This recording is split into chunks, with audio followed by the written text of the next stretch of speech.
Have you ever experienced a moment so sharp it slices through the day and lingers like smoke? One of those comments that changes the entire energy in a room? That happened in Ms. Hartley's third-grade class at Maplewood Elementary in Chandler, Arizona, during Career Week, the annual event where kids sit on colorful rugs while adults visit to share stories about their jobs. 8-year-old Micah Daniels was buzzing with anticipation that morning. Small for his age, but with a mind like a lightning bolt, Micah spoke with the kind of clarity that made people pause. That day, every word counted. His father was scheduled to present to the class in the afternoon. So when Mr. Travis, the teacher, asked everyone to share what their parents did for a living, Micah straightened up like he had been practicing for weeks. "My dad works at NASA," he said proudly. There was a pause, not the confused kind, but the kind thick with disbelief. A kid let out a laugh. Someone whispered, "Yeah, right?" But it was Mr. Travis's reaction that cut deepest. Early 40s, khakis, tucked in polo, and a smirk that seemed baked in, he chuckled. "NASA, huh?" he said, raising an eyebrow like Micah had just claimed his dad built time machines in the garage. "That's quite the imagination, Micah. Maybe next time we pick something a bit more realistic." A few giggles followed. A girl echoed, "More realistic," like it was a shared inside joke. Micah didn't respond. He looked down, tapping his sneakers together, his hands curling into small fists. Mr. Travis moved on, oblivious to the damage. But one person noticed. Amelia, who sat next to Micah, leaned in and whispered, "I believe you." Micah gave a faint nod, but didn't look up. The rest of the day blurred. At lunch, he picked at his sandwich, didn't laugh with the boys by the vending machines, didn't run to the swings. Something in him had crumbled. The thing was, Micah hadn't lied. His father, Dr. Ezra Daniels, was an aerospace engineer working on a satellite relay system for Mars missions. He wore a NASA badge every day. Micah knew that. He admired it. But Mr. Travis didn't know that. 3 days earlier, Micah had been sitting in the garage, sipping a Capri Sun while watching his dad sort through old wires. "So how long does it take for the Mars rover to send a message back to Earth?" he asked. "Depends on the orbit," Ezra answered, not looking up. "Could be 5 to 20 minutes. Micah blinked. "So, like texting someone with really bad service?" Ezra laughed. "Exactly. Space has terrible Wi-Fi." Those were Micah's favorite moments, not the big lessons, but the small ones where science turned into something silly and magical.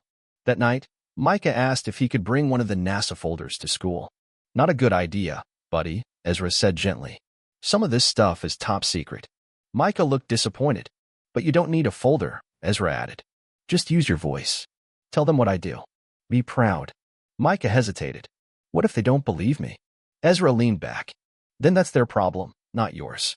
If they laugh, keep your head up. Truth doesn't need applause." That night, Micah wrote everything you wanted to say. He drew his dad holding Earth in one hand and a satellite in the other. He practiced in the mirror, mimicking how Ezra pointed when explaining things. He even made a joke about space Wi-Fi. But by lunchtime at school, the picture was ripped up, crumpled deep into his backpack. One laugh had crushed his spirit. Ezra had no idea. He'd spent the morning prepping a kid-friendly presentation, slides with cartoon rockets, photos of Mars, and his favorite image, a picture of him and Micah at the Jet Propulsion Lab wearing matching badges. Back at school, the day crawled. Mr. Travis avoided Micah's gaze but never apologized. The presentations began. Parents came in, a baker, a mechanic, a nurse. The kids clapped. Micah sat, silent, hoping his dad wouldn't be late. Doubts crept in. What if Mr. Travis was right? Then the door opened. Dr. Ezra Daniels stepped in wearing a crisp navy blazer, white shirt, slacks, and that gleaming NASA badge. Micah sat up so fast his chair scraped the floor.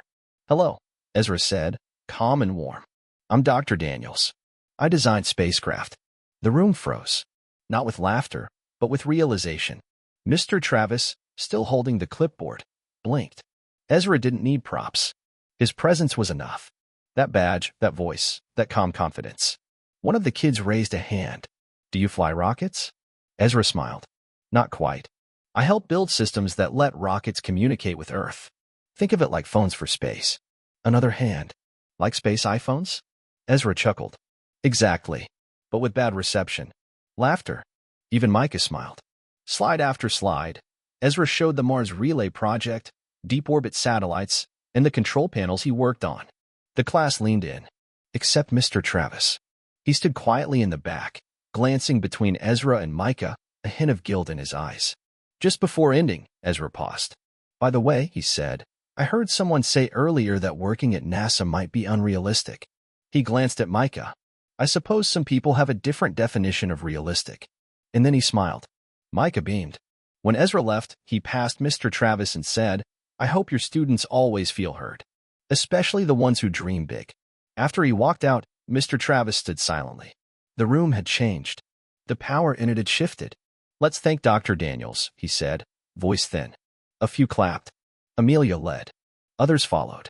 Mr. Travis tried to continue like nothing happened, but the energy wasn't the same. Something unspoken had cracked. At day's end, kids packed up. Micah stayed in his seat. Mr. Travis approached slowly. "Hey," he said awkwardly. "Your dad seems like a smart guy." Micah looked up. "He is." Mr. Travis nodded.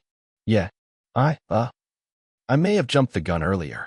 Sometimes teachers say the wrong things." "I'm sorry." Micah was quiet. "But you laughed," he finally said.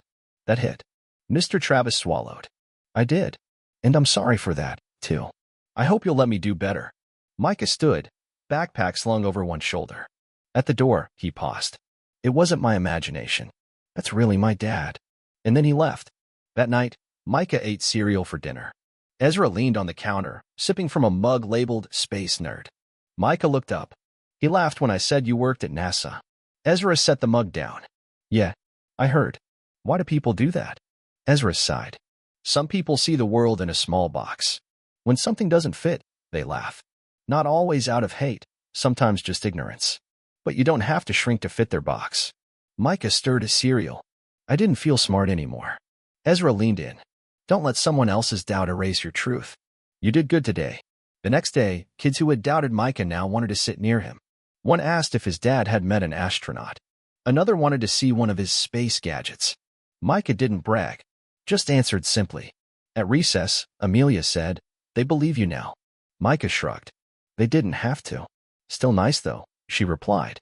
Later, Micah found a note in his cubby. A folded paper from Mr. Travis. It read, "Micah, I was wrong.